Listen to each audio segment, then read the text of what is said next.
नमस्कार दोस्तों, स्वागत है आपका हमारे YouTube चैनल जीके ट्रैकर पे।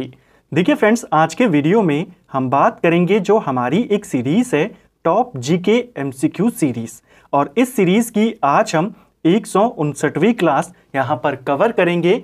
जैसा आप जानते हैं, इस सीरीज़ में आपको अलग अलग एग्ज़ाम्स के, चाहे वो सेंटर के एग्ज़ाम हो या अलग अलग स्टेट्स के एग्ज़ाम हो, ग्रुप सी के एग्ज़ाम हो, आपको उन एग्ज़ाम्स के जो जीके जीएस के क्वेश्चंस होते हैं वो यहाँ पर देखने को मिलते हैं। ये हमारी इस सीरीज़ की 159वीं क्लास है। इसमें हम हर प्रश्नों को कोशिश करते हैं अतिरिक्त तथ्यों के साथ कवर करने का, जिससे आपकी प्रैक्टिस भी होती रहे, प्रीवियस ईयर के सॉल्यूशन भी आपके होते रहें और साथ साथ आपका रिवीजन भी चलता रहे। अगर आपने इस सीरीज़ की पिछली क्लासेस को नहीं देखा है तो आप उनको प्लेलिस्ट में जाके देख सकते हैं। तो चलिए दोस्तों, आज की क्लास को शुरू करते हैं। आज का हमारा पहला क्वेश्चन है, वैदिक काल की दो लोकप्रिय सभाएं कौन सी थी? तो वैदिक काल में दो सभाएं प्रचलित थी जिनको कहा जाता था सभा और समिति। ऑप्शन सी हमारा सही आंसर हो जाएगा। जो ज़्यादा सीनियर लोग होते थे, उच्च वर्ग के लोग होते थे, वो सभी सभा के सदस्य होते थे, और जो आम लोग होते थे वो समिति के मेंबर होते थे। आम लोगों की सभा समिति को कहा जाता था और उच्च लोगों की जो सभा होती थी उसे सभा ही कहते थे। इसको लेकर के एक क्वेश्चन और बनता है कि किस वेद में सभा और समिति को प्रजापति की दो पुत्रियां कहा गया है? तो प्रजापति की दो पुत्रियां कहा गया है इनको अथर्व वेद में। इसको आपने याद करना है। एक और इंपॉर्टेंट पॉइंट इसी के साथ नोट कर लीजिए कि किस में, कौन सी वाले ग्रुप में महिलाओं की एंट्री थी और किस में वर्जित थी। ध्यान रखना, जो सभा होती थी इसमें स्त्रियां भाग लेती थी, लेकिन समिति में स्त्रियां भाग नहीं लेती थी। ठीक है, नेक्स्ट है, गुलामगिरी पुस्तक किस समाज सुधारक के द्वारा लिखी गई है? काफी फेमस किताब है गुलामगिरी, और यह पुस्तक ज्योतिबा फुले के द्वारा लिखी गई है। ऑप्शन सी सही आंसर हो जाएगा। किस पर आधारित है यह पुस्तक? पेपर में पूछा गया क्वेश्चन है। यह पुस्तक जाति व्यवस्था पर आधारित है। किसकी है? ज्योतिबा फुले की है।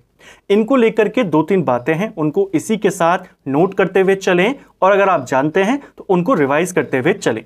1873 में ज्योतिबा फुले के द्वारा सत्य शोधक समाज की स्थापना करी गई थी। क्वेश्चन आता है किसने करी, कब करी? ठीक है, इनकी पत्नी का नाम था सावित्रीबाई फुले।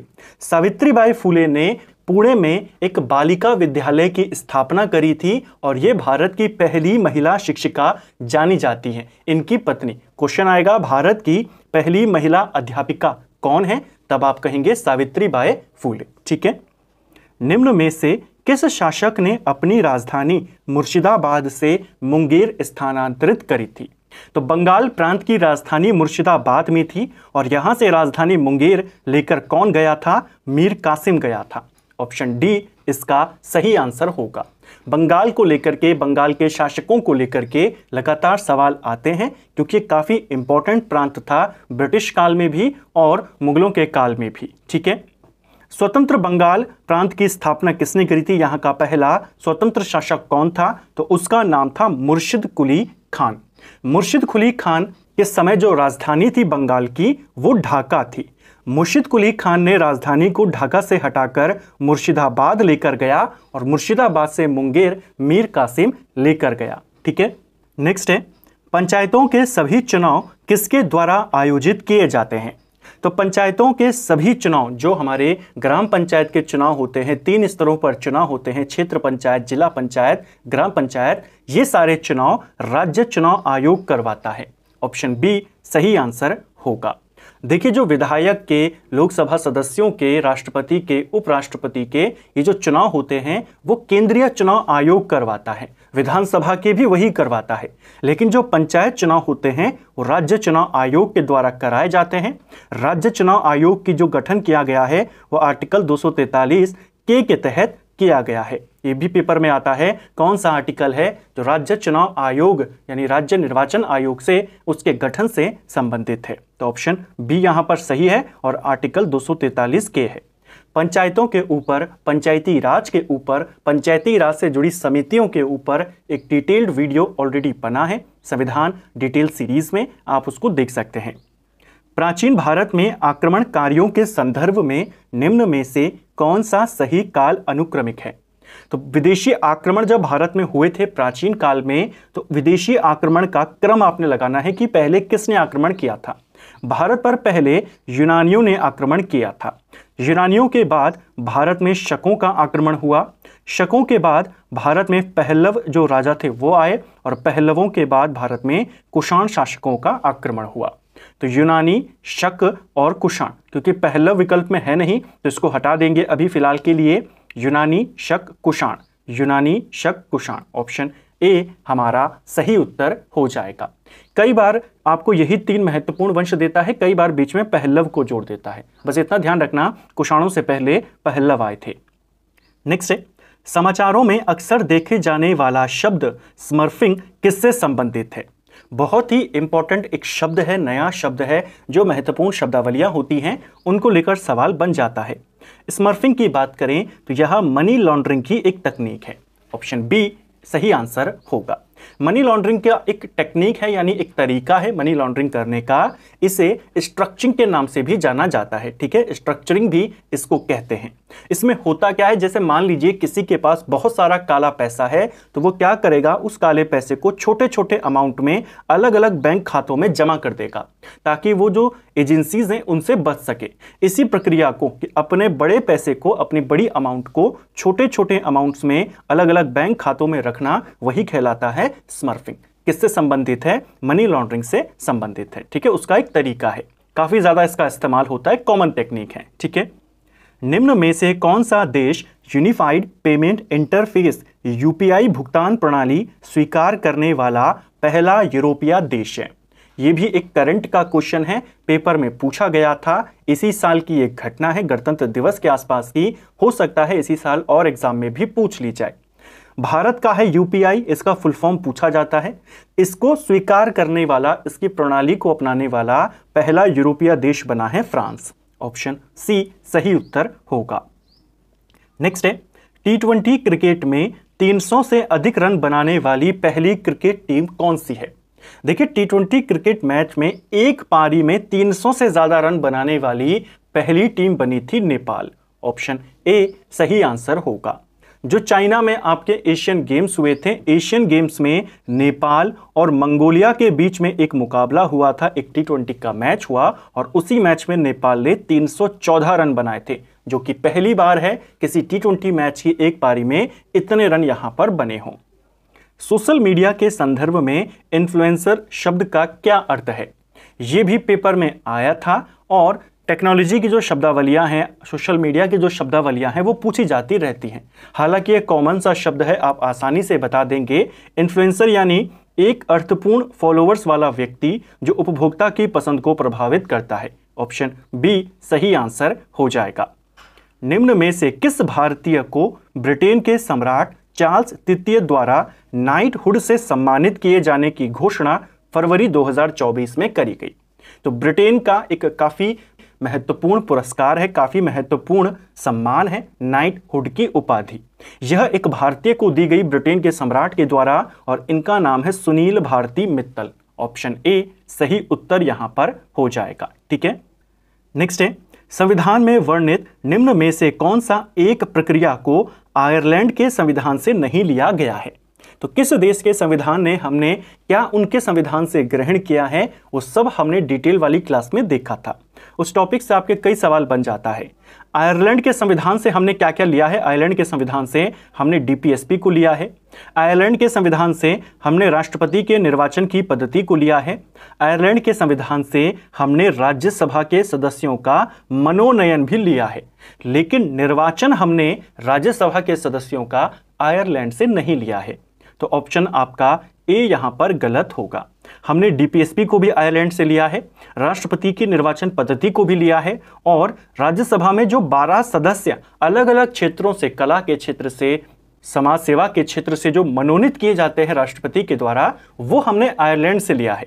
लेकिन जो बाकी सदस्य निर्वाचित होकर आते हैं, वो प्रोसेस हमने साउथ अफ्रीका से ली है। तो ऑप्शन ए सही आंसर यहां पर होगा। किस रिट का उद्देश्य अधीनस्थ न्यायालयों में लंबित मुकदमों को तेजी से निपटाने हेतु उन्हें वरिष्ठ न्यायालयों में भेजने से है। यानी जो निचली अदालतें हैं, जैसे हाई कोर्ट और सुप्रीम कोर्ट के नीचे जो सारी अदालतें आती हैं, उनको इसमें शामिल किया जाता है, क्योंकि रिट जारी करने का जो अधिकार है वो सर्वोच्च न्यायालय को है और उच्च न्यायालय को है। तो अगर मान लीजिए नीचे के कोर्ट्स में ज्यादा मुकदमे दर्ज हो जाते हैं, पेंडिंग हो जाती है, तो सुप्रीम कोर्ट या हाई कोर्ट उनको एक रिट जारी करेगा कि आपके पास जितने लंबित मुकदमे हैं आप उनको अपने से ऊपरी अदालत में भेजिए, और उस रिट को कहते हैं उत्प्रेषण। ऑप्शन बी सही आंसर होगा। उत्प्रेषण यानी इसके द्वारा अधीनस्थ न्यायालयों को यह निर्देश दिया जाता है कि वे अपने पास के लंबित मुकदमे को वरिष्ठ न्यायालय में भेज दें, जैसा मैंने आपको अभी समझाया। ठीक है। अधिकार पृच्छ में क्या होता है? अधिकार पृच्छ के तहत न्यायालय अधिकारी से पूछता है, जो सरकारी अधिकारी होते हैं, कि वह किस अधिकार से कार्य कर रहा है। ठीक है। परम आदेश क्या होता है? परम आदेश उस समय जारी किया जाता है जब कोई पद अधिकारी अपने सार्वजनिक कर्तव्य का निर्वाह नहीं कर रहा होता है, तब उसे सुप्रीम कोर्ट या हाई कोर्ट परम आदेश जारी करते हैं कि आप अपना कार्य कीजिए। और प्रतिषेध क्या होता है? यह ऊपरी कोर्ट के द्वारा निचली कोर्ट को जारी किया जाता है, जैसे सुप्रीम कोर्ट हाई कोर्ट को करेगा, हाई कोर्ट उससे नीचे वाले कोर्ट्स को करेगा। इसमें यह कहा जाता है कि आप इस मुकदमे में या इस मामले में कार्रवाई ना करें, क्योंकि यह मामला आपके अधिकार क्षेत्र से बाहर है। वो होता है प्रतिषेध में। ठीक है। नेक्स्ट है, अनुच्छेद 312 के अनुसार राज्यसभा द्वारा अखिल भारतीय सेवाओं का सृजन किया जाता है। किसके द्वारा? देखिए, अखिल भारतीय सेवाओं को सृजित करने का जो विशेष अधिकार है वो केवल राज्यसभा को प्राप्त है। जैसा हम पढ़ते हैं संसदीय व्यवस्था में भारत की, कि लोकसभा का जो सदन है उसे निचला सदन कहते जरूर हैं और राज्यसभा को उच्च सदन कहते हैं, लेकिन ज्यादा पावरफुल कौन है? वो लोकसभा है, क्योंकि वहां पर जो सदस्य होते हैं वो डायरेक्ट जनता के द्वारा चुनकर आते हैं। ज्यादा अधिकार भी लोकसभा को है। लेकिन एक विशेष मामले में, अखिल भारतीय सेवाओं के सृजन के मामले में, राज्यसभा ज्यादा पावरफुल है। केवल इसे अधिकार है इनको सृजित करने का। आर्टिकल 312 ये बात कहता है। अब यह पूछा गया है कि किस बहुमत के द्वारा यह सृजित कर सकते हैं।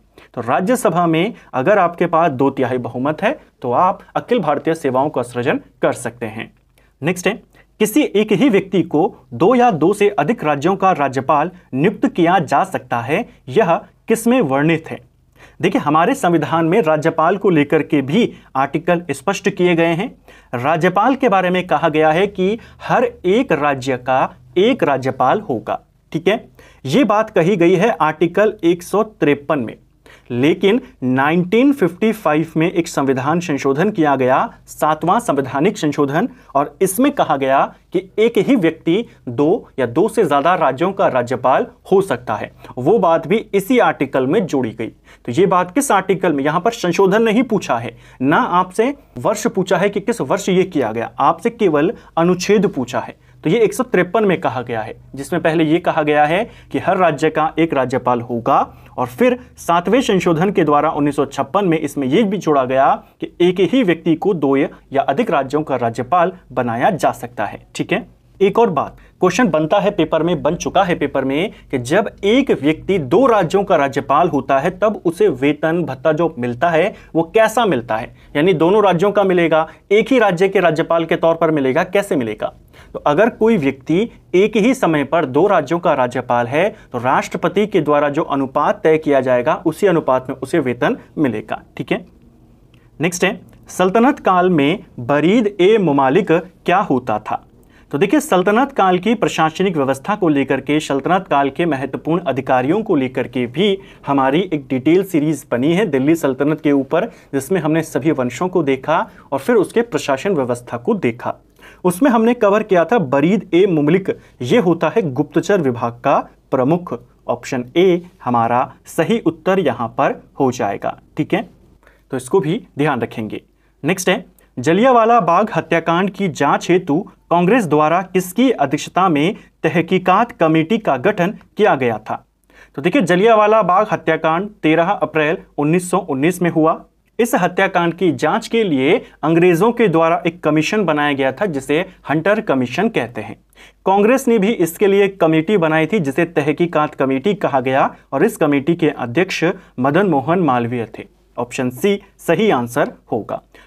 टोटल 9 सदस्य इसमें शामिल थे, जिसमें महात्मा गांधी, मोतीलाल नेहरू, चित्तरंजन दास, बद्रुद्दीन तैयब जी, ये सब प्रमुख हैं, लेकिन जो अध्यक्ष थे वो मदन मोहन मालवीय थे। निम्न में से सही कथन का चयन करें। चलिए देखते हैं कौन सा वाला कथन यहां पर सही है। तृतीय आंग्ल मराठा युद्ध के पश्चात पेशवा का वंशानुगत पद को समाप्त कर दिया गया, ये आपका बिल्कुल सही है। जो तीसरा आंग्ल मराठा युद्ध होता है आपका 1817 से लेकर 1819 के बीच में, इसमें भी अंग्रेज जीत जाते हैं और मराठा का जो पेशवा का पद था, वंशानुगत पद था, उसे खत्म कर दिया गया। पेशवा बाजीराव द्वितीय अंतिम पेशवा थे, ये आपका बिल्कुल सही है। जो पेशवा बाजीराव द्वितीय थे ये मराठाओं के आखिरी पेशवा थे, ठीक है। जो तीसरा आंग्ल मराठा युद्ध था, उस युद्ध के दौरान 1818 में इन्होंने अंग्रेज अधिकारी मैल्कम के सामने आत्मसमर्पण कर दिया था। पेपर में आया था कि किस अंग्रेज के सामने किया था, तो मैल्कम का नाम याद करेंगे। ऑप्शन सी यहां पर सही आंसर होगा, दोनों कथन सही हैं। मराठा साम्राज्य के ऊपर भी एक डिटेल्ड वीडियो बना है, आप उसे प्लेलिस्ट से देख सकते हैं। मराठा साम्राज्य जीके ट्रैकर सर्च करेंगे तो आपको वीडियो मिल जाएगा। हिमालय का निम्न में से कौन सा प्रादेशिक विभाग सिंधु और सतलज नदियों के मध्य में स्थित है? तो हिमालय का प्रादेशिक विभाजन भूगोल वाली सीरीज में कवर किया था। किस व्यक्ति के द्वारा किया गया है हिमालय का प्रादेशिक विभाजन, या नदियों के आधार पर हिमालय का विभाजन किसने किया है? सिडनी बुराट ने किया है। 4 भागों में उसने बांटा है, असम हिमालय, नेपाल हिमालय, पंजाब हिमालय और कुमाऊं हिमालय। जो आपका पंजाब हिमालय है वो सिंधु और सतलज नदियों के बीच में स्थित है, तो सिंधु और सतलज के बीच में है पंजाब हिमालय। इसे कश्मीर हिमालय के नाम से भी जाना जाता है। सतलज और काली नदी के बीच में है कुमाऊं हिमालय, काली और तिस्ता नदी के बीच में है नेपाल हिमालय, और तिस्ता और ब्रह्मपुत्र नदी के बीच में है हमारा असम हिमालय। ये प्रादेशिक विभाजन पूछा जाता है, मैप के माध्यम से हमने भूगोल वाली क्लास में कवर किया था। अल्पसंख्यक वर्गों के हितों का संरक्षण तथा सुरक्षा संबंधी अधिकारों का उल्लेख किस अनुच्छेद में किया गया है? तो अल्पसंख्यक वर्ग के हितों का संरक्षण किस आर्टिकल में बताया गया है? आर्टिकल 29 में बताया गया है। ऑप्शन ए सही आंसर होगा। जो आर्टिकल 30 है और 29 है, ये दोनों अल्पसंख्यक वर्गों से संबंधित हैं। आर्टिकल 29 में उनके हितों के संरक्षण और उनकी सुरक्षा से संबंधी अधिकार हैं, और आर्टिकल 30 में शिक्षण संस्थानों की स्थापना, उनके प्रशासन का जो अधिकार है वो अल्पसंख्यक वर्ग को दिया गया है कि वो अपने जो शिक्षण संस्थान हैं उनको स्थापित कर सकते हैं, उनका प्रशासन चला सकते हैं। वो आर्टिकल 30 में है, ठीक है। दोनों इंपॉर्टेंट है, पूछे जाते हैं। वर्तमान में कुल कितने समुदायों को अल्पसंख्यक वर्ग का दर्जा प्राप्त है? क्वेश्चन बनता है। वर्तमान में यह दर्जा 6 समुदायों को प्राप्त है, जिसमें मुस्लिम हैं, सिख हैं, इसके अलावा जो क्रिश्चियन हैं यानी ईसाई हैं, बौद्ध हैं, जैन हैं और हमारे पारसी हैं, ठीक है। इनको अभी वर्तमान में अल्पसंख्यक का दर्जा प्राप्त है।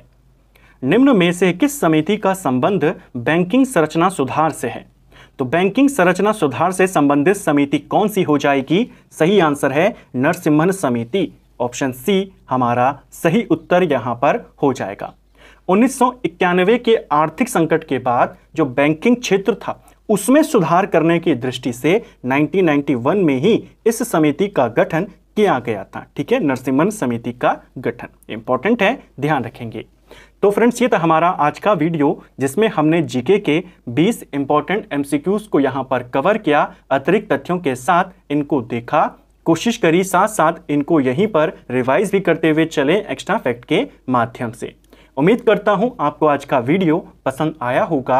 अगर आपको ये वीडियो पसंद आई है तो वीडियो को लाइक करें, चैनल पर नए हैं तो चैनल को सब्सक्राइब करें, अपने दोस्तों के साथ शेयर करें। वीडियो आपको कैसा लगा कमेंट बॉक्स में हमें ज़रूर बताएं। Thank you friends.